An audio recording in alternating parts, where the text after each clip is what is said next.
Welcome to the video, The Path. Constructed reality requires a place to stand. My name is Dr. Stephen Bacon. I'm a clinical psychologist in Santa Barbara, California, and I've spent the past decade writing books and researching exactly how psychotherapy works. Relativity, the Constructionist Dilemma. Seeing reality as constructed is the ideal milieu for change. One can deconstruct almost anything: ideas, feelings, values, history, assumptions, strategies, just about anything. This is wonderful when one is in the personal growth and change business, as it allows for detachment from the present state and for a fluid transition to the new state. However, it is not ideal when it comes to stability, safety, flourishing, and orientation. Most importantly, it ignores any sense of personal responsibility and eschews the problem of meaning. Yes, change and growth can be easy, but in which direction should we change and why? The obvious answer: these questions are essentially irrelevant when one is actively suffering. If I am depressed, the goal is to recover. If I am failing in my personal relationships, the goal is to become more effective in my social functioning. These answers have a primacy and an urgency, but they also have limits. Recovering from my problems is helpful and useful, but it still leaves an emptiness in terms of the meaning of my life. Beyond solving problems, many people have developmental goals that provide meaning and purpose to their lives. I need to have a career, make money, find a partner, help my children flourish. Each of these goals can be healthy or idolatrous, helpful or limiting. Once again, constructionism can be useful in terms of removing obstacles that impede reaching these goals. However, even in this area, constructionism continues to suffer from relativity. This leads us to the concept of the individual path. The individual path. The Enlightenment is most famous for elevating the primacy of reason. It was also remarkable for emphasizing the significance of the individual. It is no accident that our enlightened founders listed pursuit of happiness as an inalienable right. The concept of pursuing happiness is linked to a sense that each individual has a particular path in this world. If they walk it authentically, it will lead to a meaningful and fulfilling life. This concept of the individual path unites secular humanism with formal religions and is one of the outstanding characteristics of Western culture. Writers, philosophers, and therapists of all stripes frequently refer to being on one's path when it comes to making difficult decisions and to steering a course in the chaotic confusion of the modern world. Of course, while it is easy to refer to my path, it is difficult to define it. Fortunately, this is a topic which has attracted much attention and deep thought from some of the world's best thinkers and teachers. Evolution and the individual path. Strange though it may seem, defining one's individual path can begin with concepts from human evolution theory. Biologist E.O. Wilson and his colleagues have reworked Darwin's survival of the fittest concept into something much more nuanced and other-centered. Quote, "Probably at this point, during the Haberlean period, a conflict ensued between individual-level selection, with individuals competing with other individuals in the same group on the one side, and group-level selection, with competition among groups on the other. The latter force promoted altruism and cooperation among all the group members. It led to innate group-wide morality and a sense of conscience and honor. The competition between the two forces can be succinctly expressed as follows. Within groups, selfish individuals beat altruistic individuals, but groups of altruists beat groups of selfish individuals. Or risking oversimplification, individual selection promotes sin, while group selection promotes virtue." Wilson points out that we are all genetically selected, both for individual achievement and for altruism and prosocial behaviors. We can take his genetic arguments and apply them to our concept of the individual path. It would go something like, A personal path necessarily includes elements of personal achievement and altruism. The ratio between the two, the order they are accomplished, and the relative emphasis are individually determined. Balancing achievement and altruism. While virtually everyone recommends that one's path include both achievement and altruism, it stands to reason that the ratio between them changes as one ages. While there may be meaningful exceptions, early adulthood tends to be biased toward achievement and later adulthood toward altruism. Clearly, there are variations by gender and a host of idiosyncratic qualities as well. The assumption arises out of Wilson's work is that the same factors that are prioritized by evolution are also prioritized by one's path.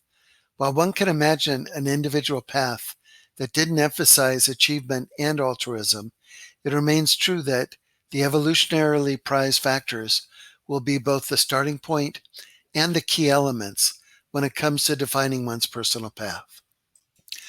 The path and the ultimate concern. Paul Tillich, the famous existential theologian, wrote extensively about the nature of the path, using ideas such as ultimate concern, idolatrous versus authentic goals, and a different definition of faith. Quote, faith is the state of being ultimately concerned. The dynamics of faith are the dynamics of man's ultimate concern. Man, like every living being, is concerned about many things, above all, about those which condition his very existence, such as food and shelter. But man, in contrast to other living beings, has spiritual concerns, cognitive, aesthetic, social, political. Some of them are urgent, often extremely urgent, and each of them, as well as the vital concerns, can claim ultimacy for human life or the life of the social group. If it claims ultimacy, it demands the total surrender of him who accepts this claim, and it promises total fulfillment, even if all other claims have to be subjected to it or rejected in its name. Tillich argues here that every person's path is driven by an ultimate concern, which provides meaning and motivation. This concern may be hidden or prominent. It may be healthy or unhealthy, but it is always present. The three factors of Tillich's path. Tillich's path begins with the idea of its goal, the ultimate concern. However, while all ultimate concerns are equal in terms of their demands and their motivating powers, they are not equal in their value. In fact, some are idolatrous and others are genuine. Quote, everything which is a matter of unconditional concern is made into a god. Success as ultimate concern is not the natural desire of actualizing potentialities, but his readiness to sacrifice all of the values of life for the sake of a position of power and social predominance. The anxiety about not being a success is an idolatrous form of the anxiety about divine condemnation. Success is grace, lack of success, ultimate judgment. Tillich also argues that all paths are flat, and that every point in the path participates in the terminus of the path, the ideal. More specifically, if one's ultimate concern is love, then the love one experiences at 18 participates just as fully in idealized love as love one might experience in middle age. However, the path is paradoxically hierarchical, and that one can learn to love more and better from age and experience. The Dalai Lama discusses two main paths. In the Buddhist tradition, there are two qualities seen as essential, both to our own well-being and to being able to be of appropriate help to others. These are compassion and wisdom. They are said to be like the two wings of a bird, or the two wheels of a cart, for the bird cannot fly and the cart cannot roll with only one. Compassion involves wishing to free someone else from suffering, recognizing that she or he wishes to be happy and to avoid distress and misery, just as we do. Wisdom involves seeing things as they are, with clear open eyes, appreciating the interdependence and constantly changing nature of people, things, and events. In this quote, the Dalai Lama is suggesting that there are two paths for humans, the path of wisdom and discernment, and the path of the heart. He makes it clear that they appear disparate, yet are revealed as one by the end of the journey. However, in general, many people will prefer to emphasize one over the other, at least in early parts of the journey. Deconstructionism and neti-neti. The constructionist path of personal growth is a wisdom path in that it requires asking the core question, what is real? And using discernment, free oneself from the darker psychological assumptions endemic to one's culture. It is essentially a path of deconstruction. It is quite similar to the Vedic meditation practice of neti-neti, not this, not that. In this practice, the meditator is enjoined to examine everything in their life. If it is not real, it should be discarded via neti-neti, and the meditator moves on to the next important concept. At the end of the practice, the meditator is alone, at the edge of the abyss. At that moment, Vedic lore predicts a great realization. Tattvamasi, thou art that, the experience of one's true being. In the constructionist psychology recommended in the previous videos, the personal growth seeker removes all limiting psychological factors and becomes free to create whatever life is desired.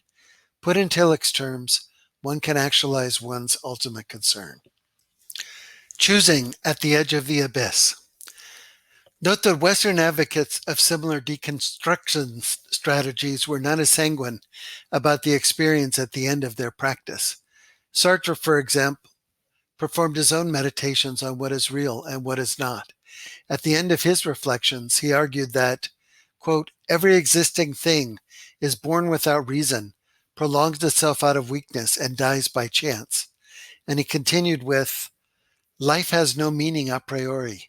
It is up to you to give it a meaning, and value is nothing but the meaning that you choose. Constructionism, when extended to its ultimate implications, inevitably arrives at this abyss. As individuals, we have to decide between the Sartre conclusion and the Vedic conclusion, between meaninglessness and ultimate meaning. Entering the abyss. The abyss, of course, is a metaphor for a place of unknowing and meaninglessness that is reached by a journey of discernment and dispassion.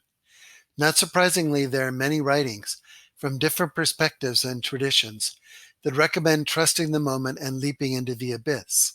For example, Martin Buber suggested, quote, your motto will be God and danger, for danger is the door of deep reality, and reality is the highest price of life and God's eternal birth. All creation stands on the edge of being. All creation is risk. You must descend ever anew into the transforming abyss. Risk your soul ever anew dedicated to the holy insecurity. Joseph Campbell also argued that one should move forward into the abyss. Quote, it is by going down into the abyss that we recover the treasures of life. Where you stumble, there lies your treasure. The path of the heart. The second path articulated by the Dalai Lama is the path of the heart. This path is always centered around the concept of connection. In this sense, the Dalai Lama states, quote, our ancient experience confirms at every point that everything is linked together, everything is inseparable. This sense of connection informs the next Dalai Lama quote, my religion is very simple. My religion is kindness. But this is not typical kindness. Rather, it is a radical statement resting on the perceived connections that run through everything. The path of the heart is the path of radical kindness, a level of giving that manifests the idea of love and connection through a series of concrete actions involving sacrifice, consistency, and commitment. Just like the path of wisdom, the path of the heart inevitably leads to the abyss. However, this time the question isn't about what is real. Instead, the question is framed as alone or connected. At the edge of the abyss, the seeker encounters the Orson Welles quote, we're born alone, we live alone, we die alone. Only through our love and friendship can we create the illusion for the moment that we're not alone. This quote is similar to the one by Sartre. And again, the seeker makes a choice about whether to trust and dive into the abyss or to withdraw and live a fierce-ended life. Western versus Eastern. There's a significant difference between East and West in terms of the terminus of the path. Eastern thought explicitly espouses liberation, a samadhi or realization experience that allows one to escape Maya, samsara, the wheel of suffering, birth, and death. Conversely, the Western goal is embodied by Martin Luther King Theodore Parker quote, "The arc of history bends toward justice and the concept of redeeming the world." The Eastern path is to escape samsara, or even to return to help others escape, as in the Bodhisattva vow. The Western path is to do whatever is possible to be part of an evolutionary process that leads, in theory, to the New Jerusalem, the manifestation of a culture in the real world that is marked by healing and thriving. Of course, this is an archetypal ideal. No one literally believes that we can create the perfectly just world where all live in peace and harmony. But working toward this ideal is the Western path. Tom Robbins presents a Western vision. In a place out of doors, near forests and meadows, stands a jar of vinegar, the emblem of life. Confucius approaches the jar, dips his finger in, and tastes the brew. "Sour," he says. "Nonetheless, I can see where it could be very useful in preparing certain foods."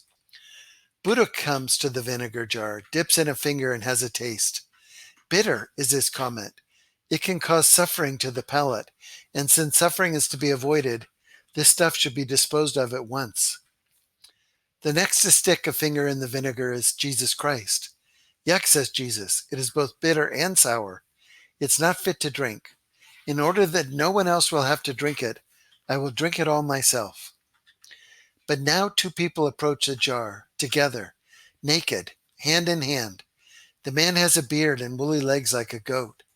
His long tongue is slightly swollen from some poetry he's been reciting. The woman wears a cowgirl hat, a necklace of feathers, a rosy complexion. Her tummy and tits bear the stretch marks of motherhood. She carries a basket of mushroom and herbs. First the man and then the woman sticks a thumb into the vinegar. She licks his thumb and he hers. Initially they make a face, but almost immediately they break into wide grins. "It's sweet," they chime. "Sweet." Does this Western path supersede older spiritual paths?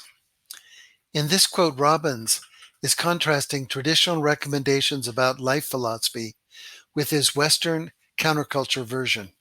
Essentially, he is proposing that living fully and deeply, diving into loving, feeling, expressing, is a path equivalent to older spiritual paths.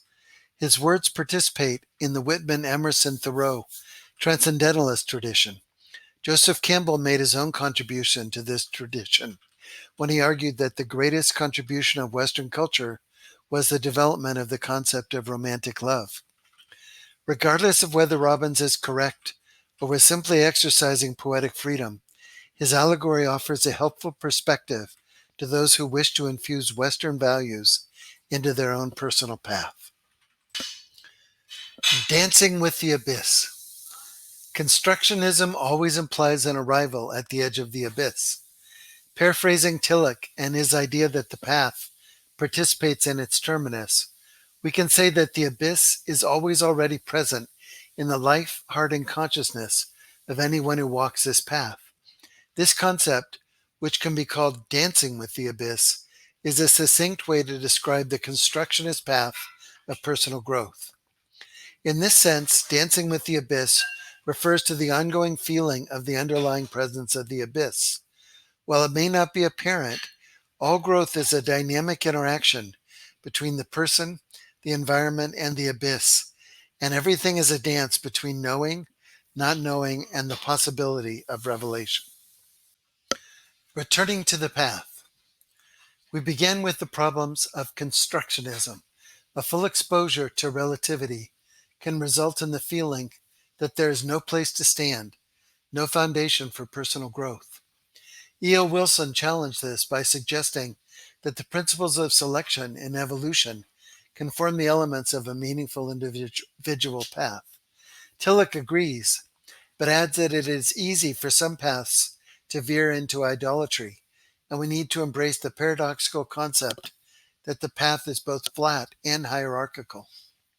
The Dalai Lama identified two approaches, heart and head, and allows an individual to prioritize whichever is more suitable. The process and the goal. The path trodden and the ultimate goal varies depending on East versus West. The Eastern goal is liberation, and the Western goal is the redemption of the world. Whichever path is taken, all paths converge at the abyss, where one needs courage to confront the existential questions that are implicitly present. What is real and connected versus alone? Dancing with the abyss is the experience of the presence of the abyss and its hidden healing and meaning throughout each step of one's path. The Dalai Lama was clear that what appears to be different is often covertly identical. When walking, kindness diverges from deconstruction, and Western approaches are different than Eastern. He tells us that all differences eventually melt away, and that efforts to walk the path will be rewarded. Rumi discusses his own experience of the path. He believes that deep understanding leads to an awareness that we are always already at the destination. You wander from room to room, hunting for the diamond necklace that is already around your neck.